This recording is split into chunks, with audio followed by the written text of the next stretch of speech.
Hello and welcome everyone to another episode of this Revolution podcast. And as you can see, my background is a little different. It's a little spicy. So I just want you guys to know none of this is mine. This is my father's party tray, as he likes to call it. Just kidding, but it is. So the background for me will be changing for the next few weeks. May not be the same for a while. I see someone in the chat asked, is that Swan's music? No, that is my music, and I'll take that as a compliment. Without any further ado, let me bring in my co-host, my homie, my dog, Mr. Pascal Robert.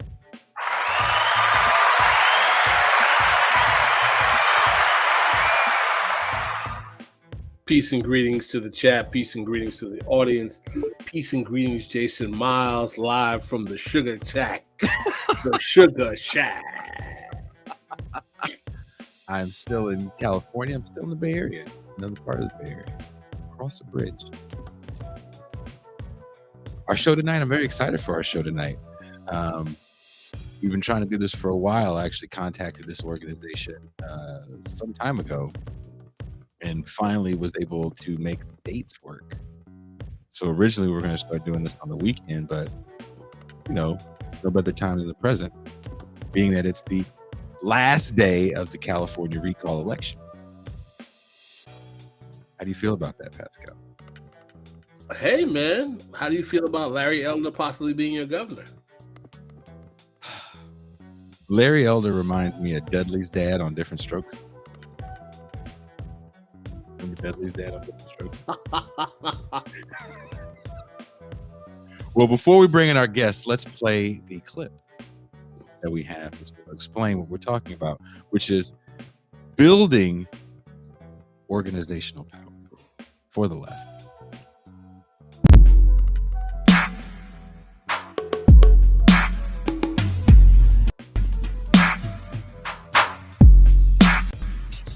Where did the Black Panther Party headed by the end of '68? At that point, you're in prison. You've been convicted. Seal is under indictment. Cleaver is out of the country. What did you think? What did you think was going to happen? Well, again, that I wanted to emphasize the community development aspect of the party. We were at the time that we were just creating we were planning our creation of a community school. We were having busing programs to prisons where we would pick up community people and take them to the various penal institutions. I felt that we should turn away from the arms because too much had been made of them, and I thought that the arms had served their purpose as far as being a catalyst to gain enthusiasm of the community. For political strategies such as an inside-outside plan of action to be effective, the left needs strong movements with organizational strength that has an ability to influence politicians to govern at the behest of the people rather than being courtiers for major corporations and special interest groups. How do we build this on a local level? How do we keep these institutions from being corrupted and becoming foundations that don't challenge power and simply protect partisan party interests? We'll ask these questions and more. This is Revolution.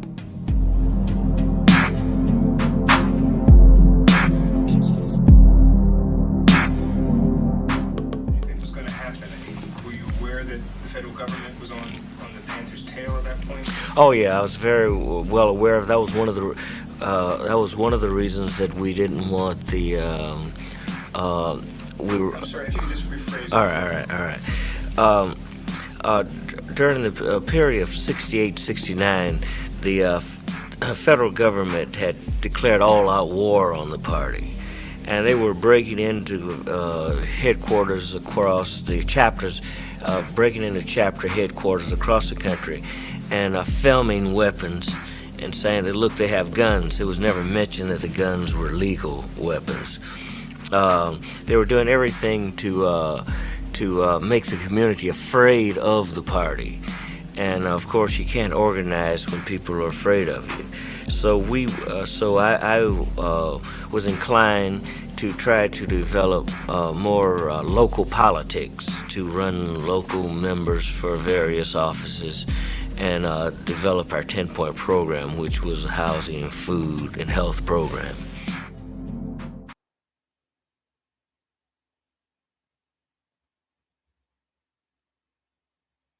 Can't hear you. Lost the volume. What do you think about that, Pascal?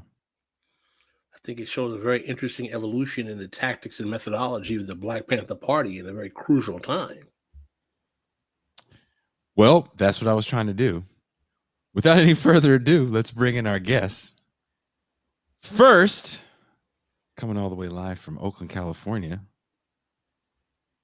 Now, I don't want to get this wrong. I believe she's the co-founder of Oakland Rising,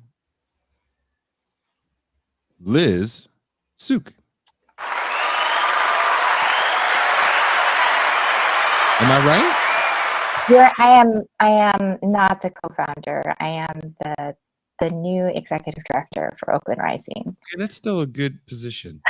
It is. I just got into the position about 8 months ago, but I've been with the org for about 3 years now. But Oakland Rising as a collaborative has been around for about 15 years, and Oakland Rising Action as a committee, also our sister organization, has been around for the same amount of time. And also coming from the Bay Area as well,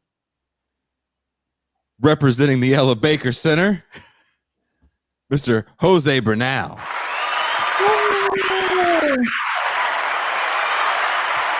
There he is. All right.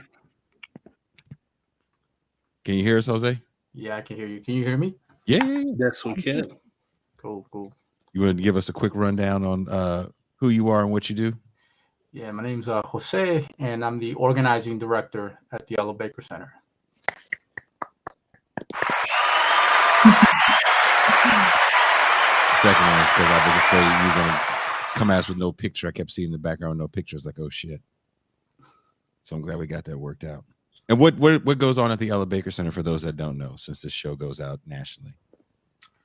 Yeah, so we're named after Ella Baker herself, and in the spirit of Ella Baker and in her organizing model, we build leaders in community, right? We build strong communities, and our main focus is to shift resources away from prisons, policing, and other very harmful systems, and we reinvest those resources into community.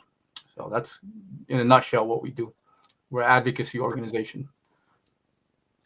And were you guys, I was asking Liz real quick about the recall, since today for us in California is the last day to vote to either keep Gavin Newsom in office or recall him, with most likely a Republican. And Larry Elder is leading the race right now, kind of an old school, odious man who I've known for some time. I even remember him when he was the judge on that reality show. Do you guys remember that? You took it back to the old school, Jason. Moral Court, dude. He was on Moral Court. It was Larry Elder. He was morally bankrupt then and isn't much better now. Is he originally from California? I don't know. I don't think so. I think he moved here. I found out at some point he has a law degree, if I'm not mistaken. Well, how do you become the judge of Moral Court, Pascal? You don't just pick at random. Yeah. I think he went to the University of Michigan Law School, if I'm not mistaken. But Moral Court isn't gonna take some poo butt law degree. Okay, someone in our chat says he's from Watts originally. Word? Would that explain why he hates did you hear him go off about Trayvon Martin?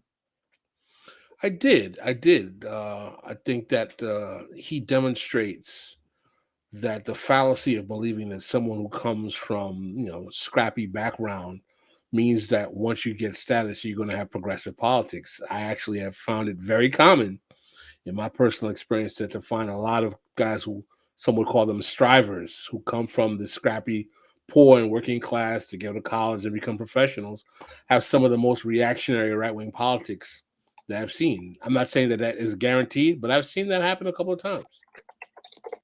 I mean, he's pretty horrible. So real quick about the recall, what is your guys' feelings if Gavin Newsom is to be replaced with a Larry Elder, since the messaging has been Dianne Feinstein most likely isn't going to make it through this term, and she would be replaced by a horrible Republican candidate like a Stephen Miller? Do you want to take that, Jose? For the work that you guys do, how would that hinder? And then just to be really clear for Jose on this question, would be expounding as his individual self and not as his C3 organization. Like how would this affect the work that you do? Possibly affect the work that you do even more? Yeah. So thank you for that disclaimer. I do have to say this is my opinion, and that's just because Ella Baker Center is a 501c3, and so we can't take any positions in recalls, and I have to be careful, right? So I'm speaking as an individual right now. But let me say that, first of all, I am not a fan of Gavin Newsom or his neoliberal policies. As someone who, grew up, really disenfranchised, in San Francisco's Tenderloin district. I don't know if folks here are familiar with it, but I remember, being in line for a shelter bed with my family, and I also am formerly incarcerated, and so I've gone through the system, and my life's work has been really pushing back on the harmful narrative of criminalizing folks, of creating the system that doesn't really create opportunities for people, but rather just this carceral, harmful system. And so Newsom, I think he's kind of like a mixed bag when it comes to that. And in some cases he's been okay, and in other cases he just hasn't. But the alternative with the recall, if we put somebody in there like Larry Elder, I mean, it's not just getting rid of Newsom. It's undoing all of those hard-earned, fought victories that community members, folks on the inside, folks on the outside, decades of work that we've gotten, to get those victories that we've tried to achieve. And so it really, I look at it as not just an attack on Newsom. I think he's just a person, right? But the alternative, I think, is more dangerous. So I'm a little worried about it, to be honest. And let me ask you, because you said Newsom is a mixed bag, and again, this question goes to Liz and Jose. What would you say that Newsom did right or better than you thought? What kind of surprised you during the Newsom era?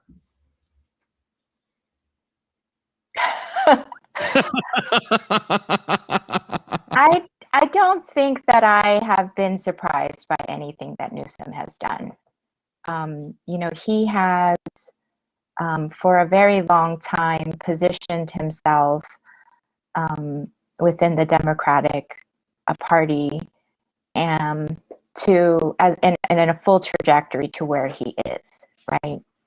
And he has not done anything more or less outside of the line of what he's done since, as a board of supervisor in San Francisco, and then as the mayor.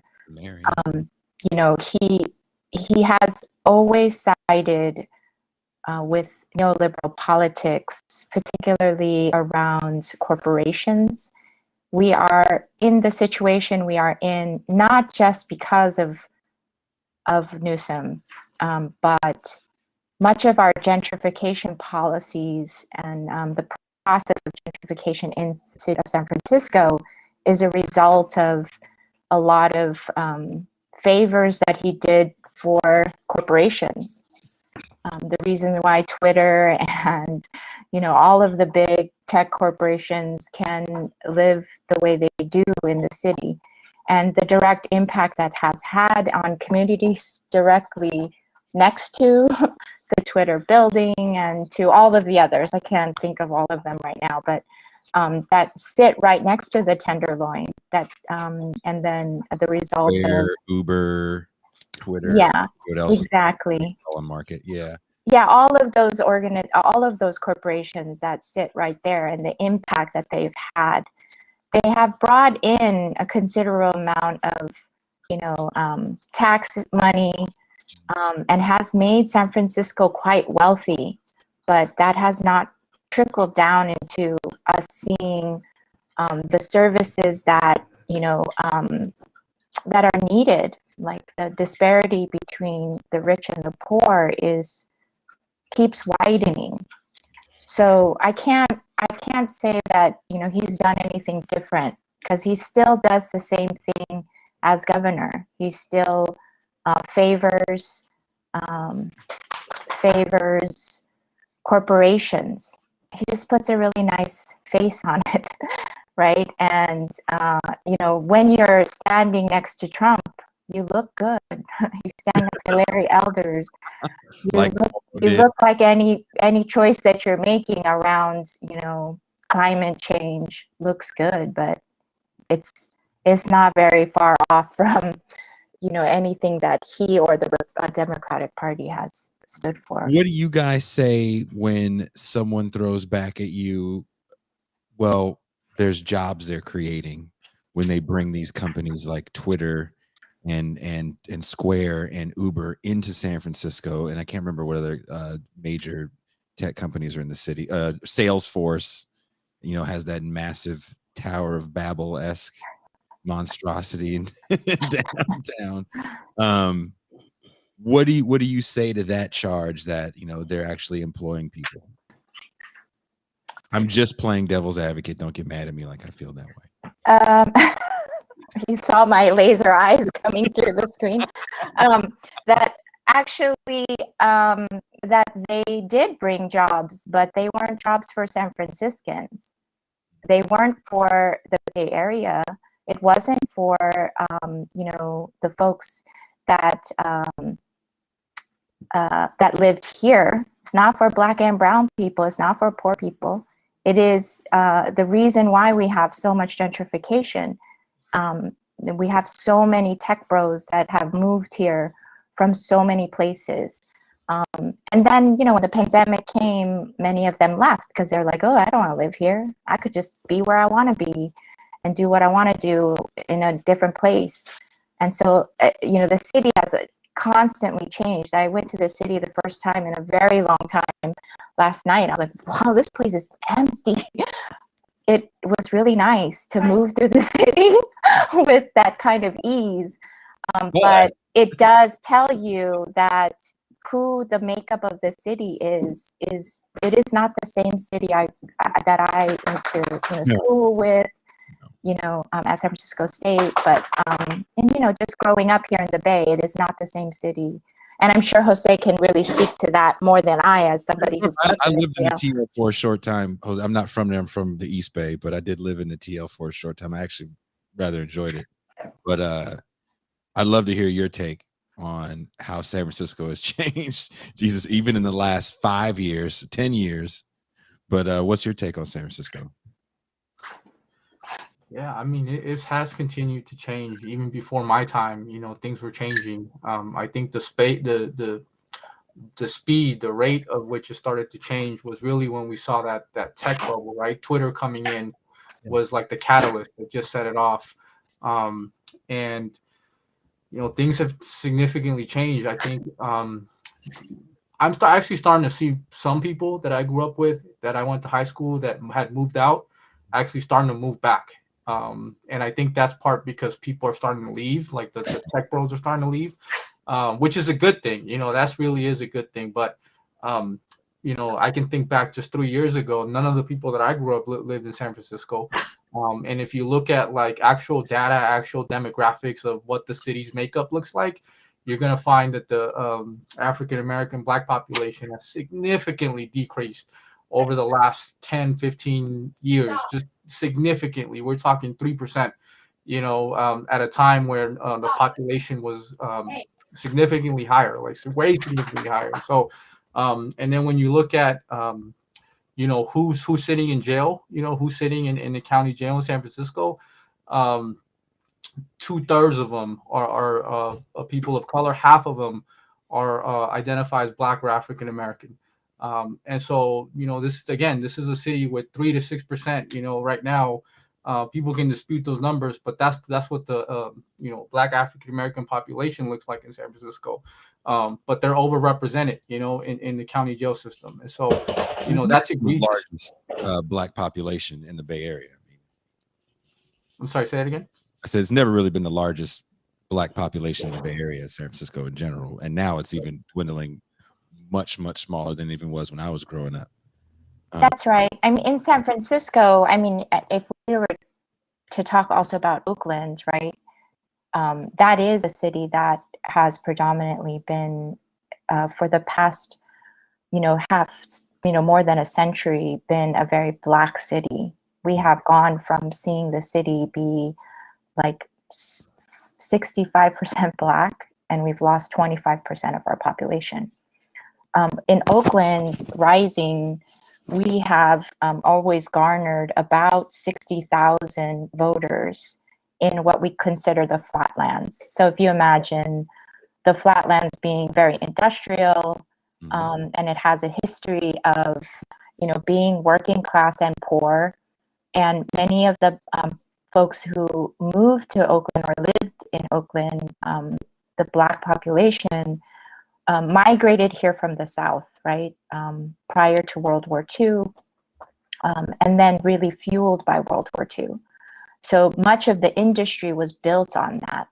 And then also there was and so what we've seen from that in the past even 5 years, we went from having 60,000 voter supporters, and now we're only down to like 42.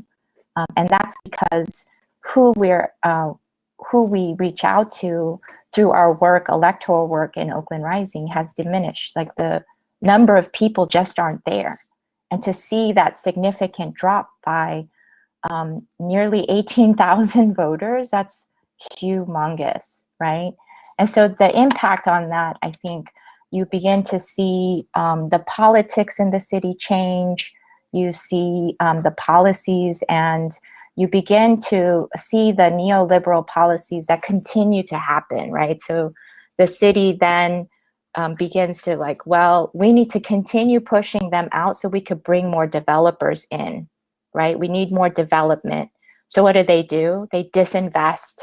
They've been disinvesting in these communities for generations, but you see the disinvestment over a few decades. And, you know, our current mayor really did a lot more damage than she did over her during her tenure, Libby Schaaf, as mayor. And we've seen the city just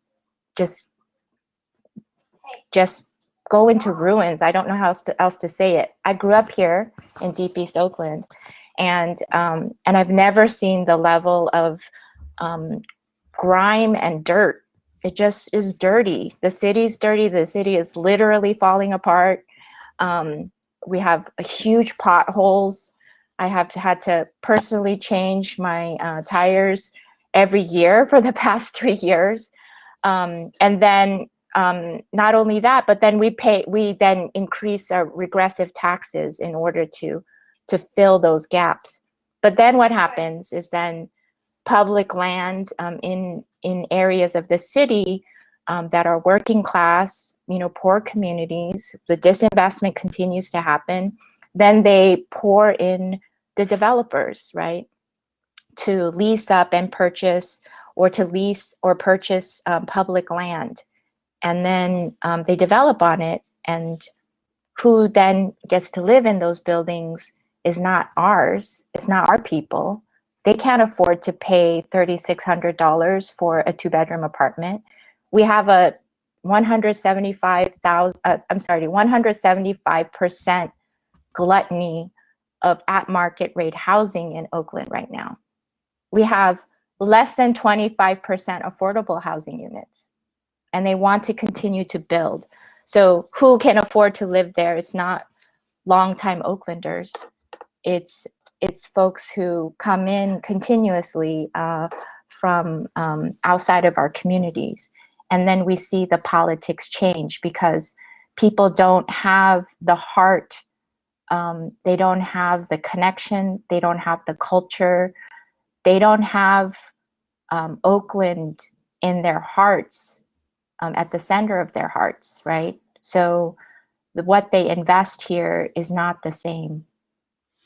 This brings up a very, very, very serious conundrum, problem, issue for people who have politics. I don't want to use the left because that assumes that there's a left in the first place that's worthy of being taken seriously. Let's talk about people who care about working class and poor people. This onslaught that you're talking about in California, particularly in the Bay Area, was not done exclusively under the management of the quote-unquote evil Republicans. No. We are often told, That's right, as political actors in this society, that we have to be afraid of. Much of this onslaught was done at the management municipally, on statewide level, by Democrats. that's right. Who will tell you that if you don't vote for us, beware of what those evil Republicans are going to do. That's right. What the question I have for you guys as actual organizers, actual people who your day-to-day job is about getting people to understand how to change the political will of the system to make demands on their needs. What does that process look like when there is no political will from either side to give a damn about the people you are fighting for? I mean, I'd love to hear Jose really talk about the model that Ella Baker Center uses to organize. There's so much heart in the work that they do and the connection they do with their communities.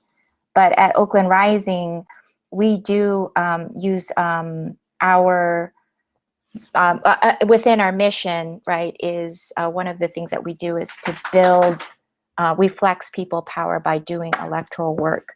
And where that comes from is our organization is a collaborative. So Ella Baker Center being one of our collaborative partners, we have 8 others who do issue-based and community-based organizing and base building.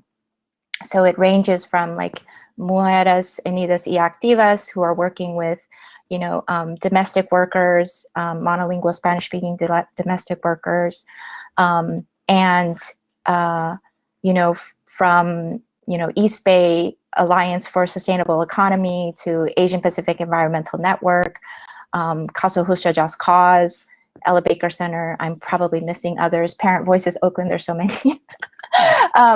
But that they came together and were like, we mobilize, we organize, we do all of these things. We go to the city council meetings, we go up and we participate in these things and asking for policies and realizing that actually what they needed was an electoral arm to the work. And so that's what Oakland Rising does. We use our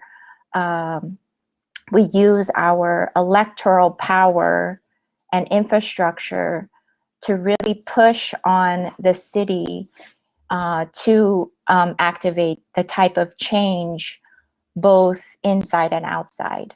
So through our collaborative process, we're aligning our like-minded forces, but we also participate in larger coalition spaces that have really moved to, it's taken us a long time to get here. So there's the Oakland Rising part of that work where we run, the same kind of canvassing programs that electoral and candidate campaigns use. And we talk to folks about those things, but it is not our end all be all, right? Electoral work is not it, because many of us don't actually believe in the actual electoral system, like the whole representative democracy. But we know that in this moment, we need to create policies and budgets that, can impact our communities and at least mitigate some of the harm that has been done for so long within the structural systems. So we see those as a vehicle to mobilizing people and organizing. So we door knock and we talk about the issues that matter to our organizations and to the base, and we talk to them at the doors. We get them to come out and vote, but we also mobilize them to be active in in the city in terms of what's happening at City Hall. We also are beginning to expand that work into a broader Alameda County, which is the county which Oakland resides in, and really pushing on the DA's office and the sheriff, as well as the Board of Supervisors. And because and we won some really big things this fall in coalition with many other organizations through the Oakland Progressive Alliance and Refund Coalition and Defund the Police Coalition in here, that we were able to win $18 million to go to the Department of Violence Prevention. We finally saw some serious changes in it was like basically reinstituting the Cultural Affairs Division back up to levels of from 1993. We did the same for Public Works. And so that outside strategy of being able to have base building organizations that are mobilizing not only their membership, but through our electoral arm are able to reach out to, like I said, up to 48,000 voters in the flatlands, to get people to put pressure on the city to make those types of changes. Through our Oakland Rising Action, our C4 arm, then we go through a big endorsement process with all of the candidate races, as well as any ballot measures that are moving through the city.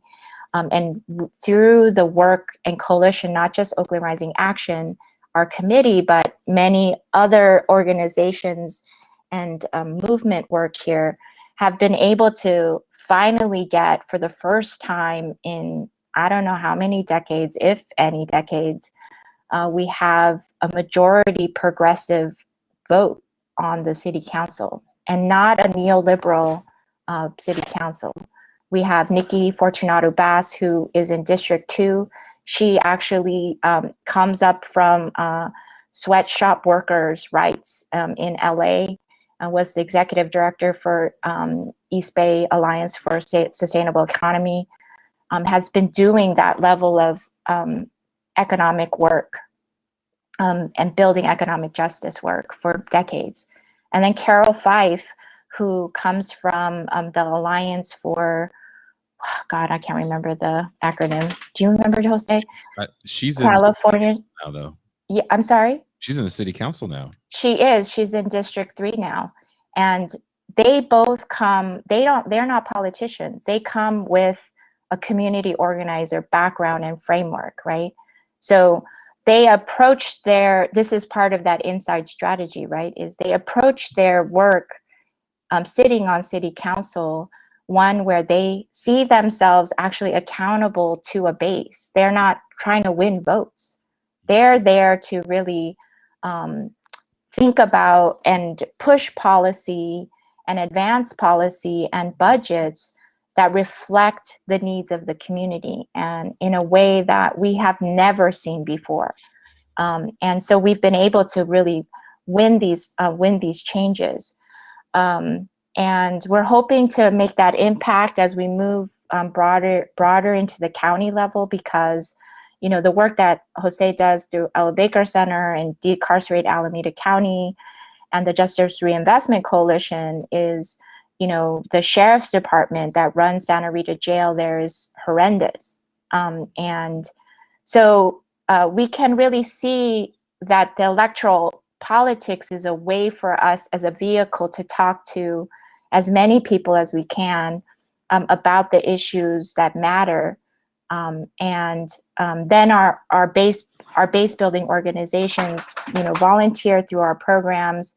We build our volunteer base for those electoral programs, but then it's also an invitation for voters to then enter the work and the movement. And so we're that's part of the inside outside strategy and building that up. Let me ask you guys this question. Speaking of California and sheriffs, and that's an elected position. So the LA Sheriff's Department has a little bit of a gang violence problem. What is the strategy? And a lot of people are saying the opposite of Camden, New Jersey. If you guys, Pascal, do you know about Camden, New Jersey, getting rid of their police department some years ago? I heard about something like that. I'm not well versed in the actual strategy. It was more of a way to eliminate union labor than it was a defund the police measure. But the Sheriff's Department in LA historically has been pretty fucking horrible.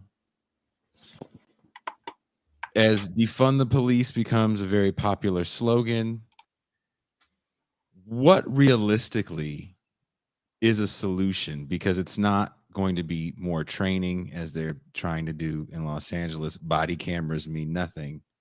And this culture of gangs within the police force has kind of been inherent in especially LA police forces since the 40s.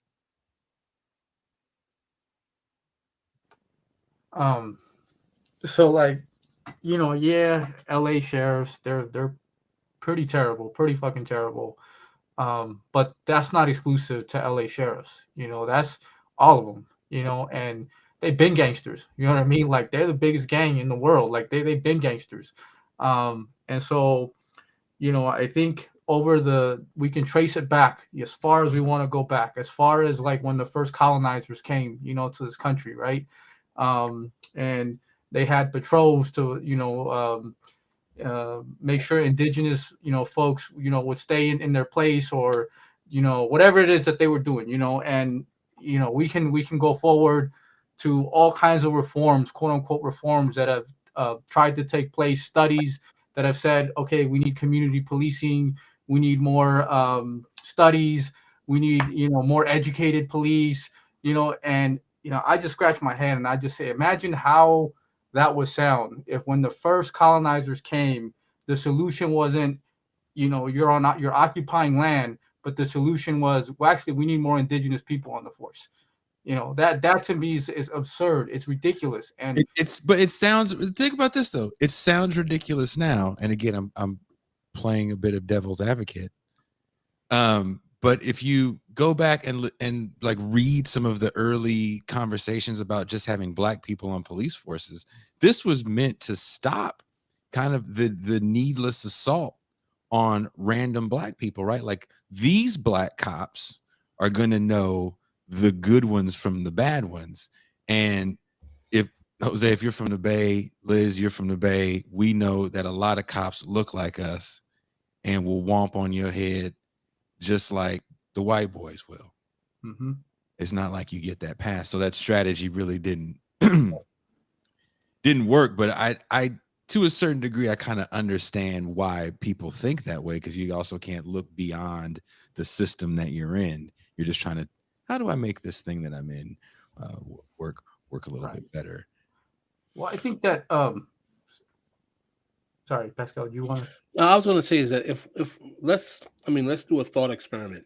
If we look, we have a theme on this show. We call it the 50-year counter-revolution. The basic theme is that from the time of the assassination of Martin Luther King, 1968, up until today, the politics of America and the West in general has been a counter-revolution against most of the politics that came about and culminated in the New Deal Civil Rights Coalition of the 1960s. So we basically have had a 50-year plus reactionary politics.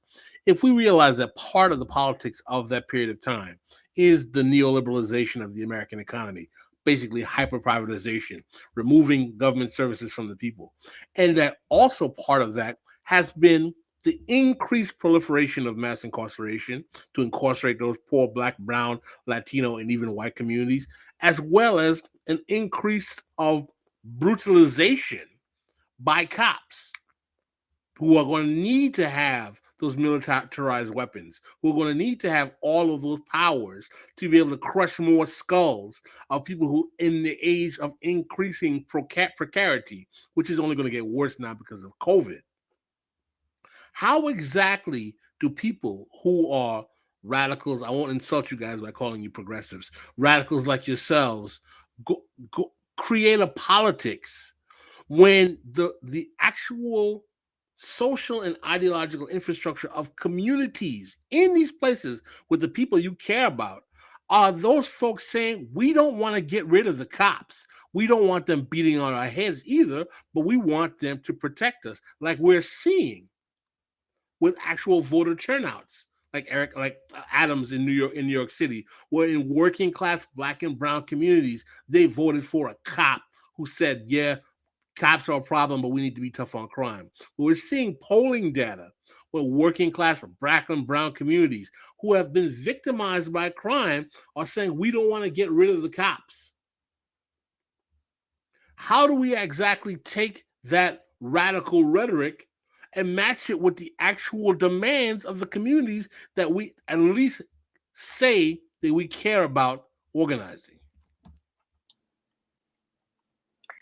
You know, we went through this process last year, or earlier this year, right? So here in Oakland, you know, the Anti-Police Terror Project about 6 or 7 years ago came together and formed a campaign called Defund OPD. So it really is sort of like Oakland is one of the places where you really began to see for the first time the words defund the police, right, coming out and leading that forefront. And so big props to Anti-Police Terror Project for the work that they do. And last year, after the murder of George Floyd, we had a huge backlash by the city in terms of, you know, people coming out in the streets, and then the city's backlash to that was to institute a curfew. And so we got together and at the leadership of APTP came out into the streets and basically said to the city, fuck your curfew, right? And we had thousands of people in the street. We were surrounded by California Highway Patrol, by the National Guard, by Oakland Police Department, and several other police departments that came to help Oakland out, to stop what they said was going to be a riot. And we ended our action with line dancing, right? And really came together as a city and began to formulate the Defund the Police Coalition here. And we really pushed last summer on the city council. We had a very neoliberal city council that was like pushing really hard back on, and, you know, we had lots of folks of color on that city council that were saying, no, we can't defund the police. But let's co-opt that language around reimagining public safety, and we'll give you a little task force. So that task force came together. Nikki Fortunato Bass, she was one of the co-chairs. Another co-chair, his name is Lauren Taylor, a city council member who was like, you know, is really down for the police. He doesn't want to defund the police, right? Because he is part of that neoliberal agenda. And so it brought together over, you know, 100 volunteers who spent a few months going through a process of thinking about how do we shuffle and move funding around in the city to move 46% of the general fund budget that goes to OPD to refund to the community, and talk not only about that, but all the different types of reforms and changes that needed to be seen within the policy framework of the OPD of Oakland Police Department. So you can go to APTP's website and see those recommendations. There were a lot that we all worked together on and put that out there. And then, so then on top of that, the folks who were kind of leading that, there was folks who were given some funds to reach out to the community and hear back from their communities what they thought about defunding the police. And so Urban Peace Movement and Oakland Rising, as a member of the Defund Coalition, we shared a similar survey that we created in terms of asking people. And Oakland Rising ran a text banking program, and we reached out to over 1,100 voters in Oakland Flatlands. And we heard back from them, and 65% of respondents said that they would agree and believe that we should defund the police and refund back to the community. And I think that the question, we got a lot of pushback from people who were against this, right? Who doesn't want to defund the police, who wants to support police and keep them in our communities, that they said our framing of the question was off. But I think that that's in and of itself intrinsic to the conversation. So the city also did a survey, and they said, yes, the priorities of our city says that people, like 75% of the people, want OPD to be funded at the levels that they are at. But then when you break down the data, you actually see that it's actually the fourth priority. And so when we matched up our survey results, and we found of like 700 people that responded to our survey, and the additional 400 people that responded to Urban Peace Movement survey, the identical survey, that people were saying actually the top three priorities were jobs, addressing the violence, and housing, right? And so when we looked at the cities, same survey with the same type of questions, but framed very differently too. In fact, the top three priorities were the same, right? So policing actually wasn't what people wanted.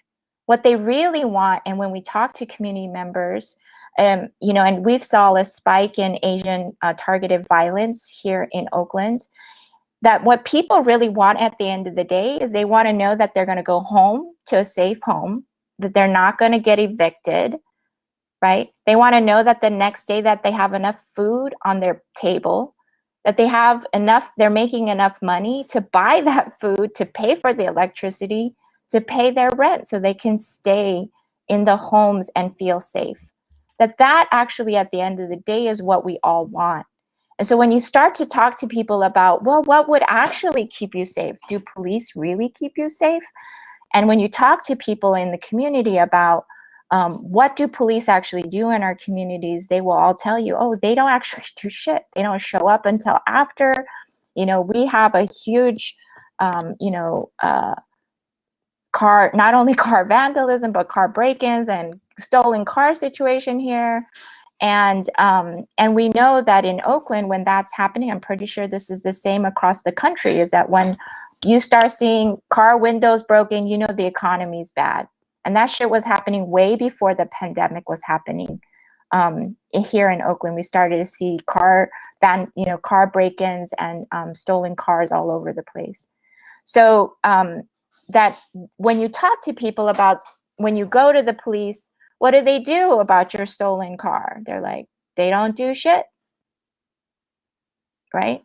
So what did you get from them? I didn't even get a report. I couldn't get a report from them even, because they won't come out. And without them coming out, they won't do anything about it. And when you start to talk about, like, what are their clearance rates for murder? What is their clearance rate for all of the things?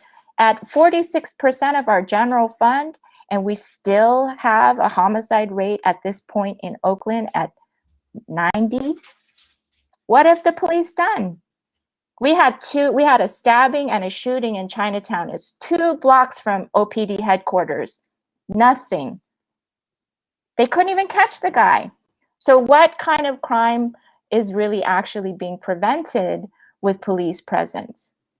And so we went through a really huge process over the last year, and with this past budget, really led by Nikki Fortunato Bass and by Carol Fife and their budget team, to really look at the ways in which our current budget can think about the policy that is moving towards where we have a priority of shifting our funds away from OPD street beat cops who are taking care of traffic stops, right? To actually solving the crimes that they say that they're there to solve. And so I want to say all that, like that, yes, people say that, but when you really get to talking to people at the doors or on the phones or even through texting, that in fact the conversation is a very different one. We want to take the super chat while we have it here. What do you guys think about building strength through international ties with other radical organizations outside the USA? Do you want to take that one, Jose? I don't mind, but yeah, no, I I feel can like you've been take that. talking a lot. I mean, there's a lot to learn from other groups that have organized historically and currently. I mean, something that just comes to mind is September 11th just happened, and folks will look at what happened in New York, but I'm talking about September 11th, what happened to Chile with Salvador Allende. This was a homie was socialist party, and the CIA basically took him out, and it created a massacre. But fast forward, I look at what's happening over in Bolivia. And Bolivia, they have developed the political infrastructure. The labor movement is nowhere near like that. It's not comparable to what the labor movement is in the U.S. And so they have created this infrastructure, this labor infrastructure, where they had a recent coup attempt a couple years back. But thanks to the actual like ground indigenous like communities labor movement, they were able to push back and able to really defeat the coup attempt. And so like I would love to build more with international organizations, international groups, and really learn from them and what they've done well, how they've created that infrastructure, that political infrastructure. Yes, and I really appreciate those examples. And the ones that I would add additionally in terms of the connection is particularly around policing, is that Oakland Police Department as well as the Alameda County Sheriffs went to, at the invitation of the Israeli Defense Forces, to learn the same types of tactics that they have used to suppress and to terrorize the occupation of Palestine, right? That the same terror tactics that they use there on the people of Palestine, that they were teaching to our Oakland Police Department and Alameda County Sheriffs. And that we had hosted for several years Urban Shield, right? Where we had tactical forces, not only police department, but military and, those military contractors to come in and sell all of that type of military equipment, so that now we have 3 helicopters that cost us about $3 to $4 million a year. We have a Bearcat that rolls through our city and rolls up on our community members, right? We had single moms who had occupied a home, right?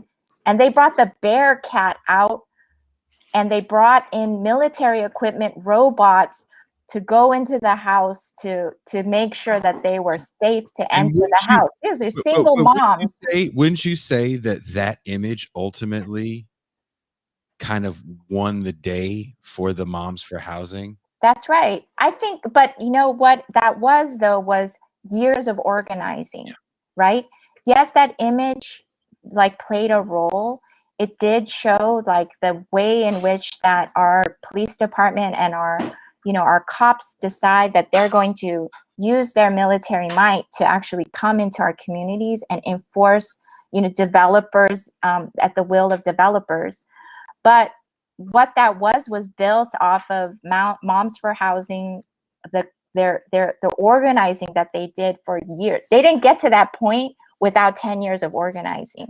No, right? the strategy, I'm impressed by the strategy. Yeah. Of what happened to get it that far. But and I'm just kind of throwing the question out because I don't know the right answer. Maybe you guys can help me with this.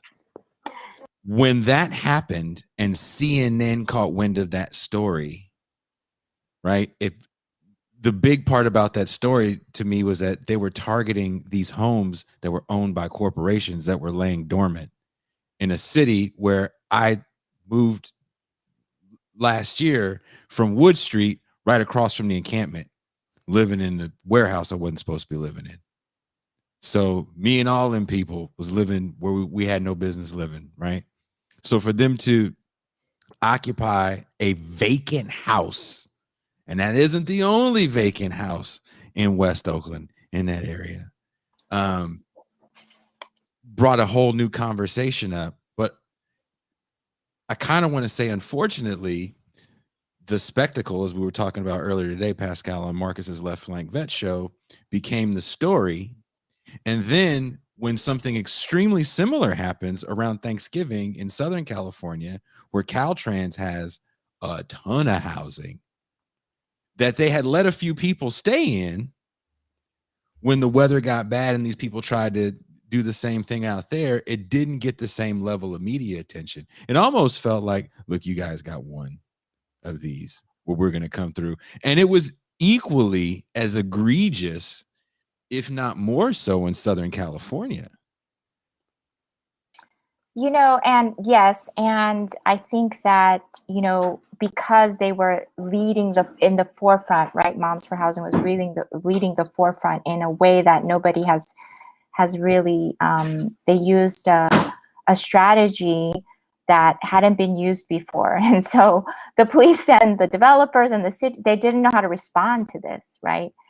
But they continue to build off of that momentum and really see some of that work happening here in Oakland, where we've seen people who have gone on rent strikes and, you know, entire apartment buildings being able to win some, you know, some protections around not being evicted and having some of their debt erased and all kinds of things.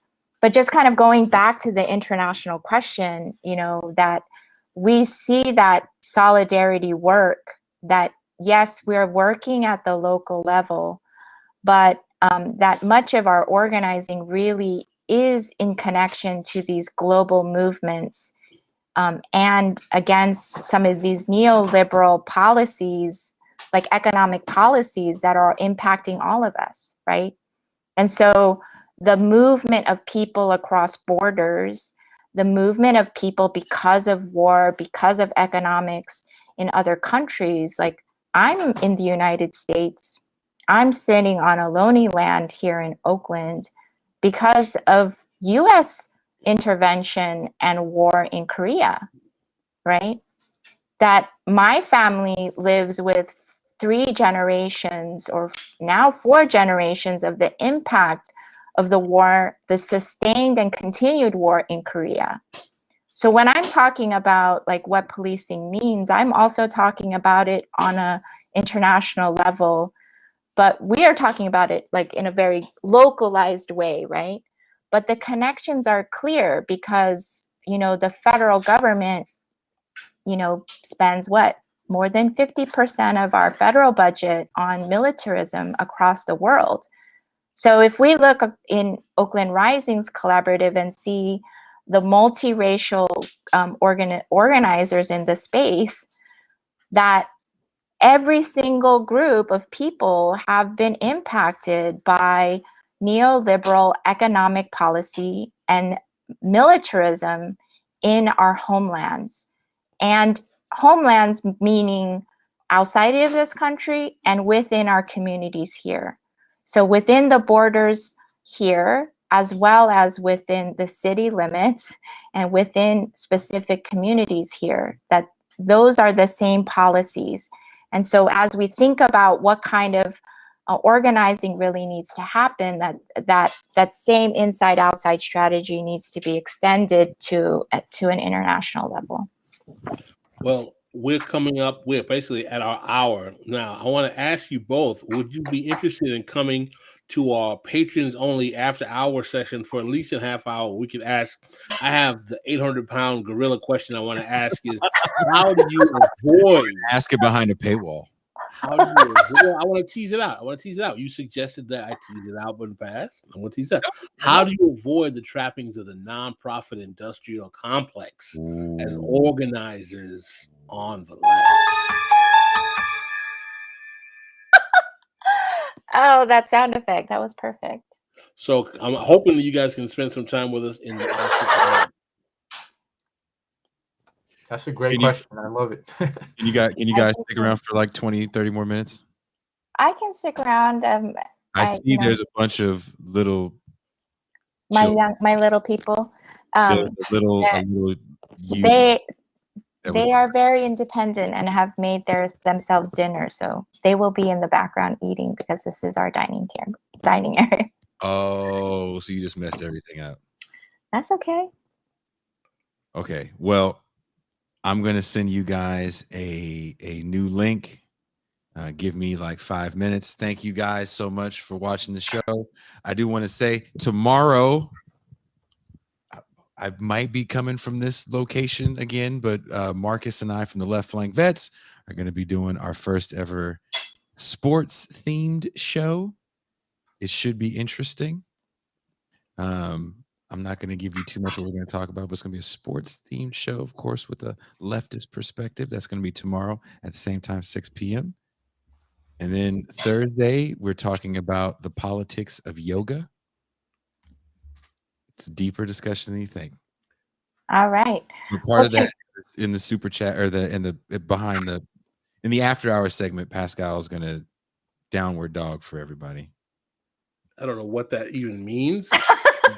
I'm afraid to ask, but we are going to continue with that question about the nonprofit industrial complex in the Patreon section. I want to thank you guys so much for being guests. This was a great conversation. We went through a significant amount of material, and please, hopefully, you will be willing to come back on again after the recall. No, thank you both.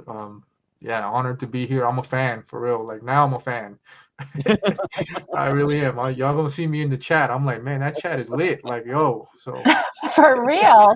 Yeah. I've just been like trying to keep focused here, but watching all that chat go down. You can't watch the chat. I try to. I should warn people. Don't watch the. Here, let me shut up. We'll talk about this off air. All right, don't hang up, you guys.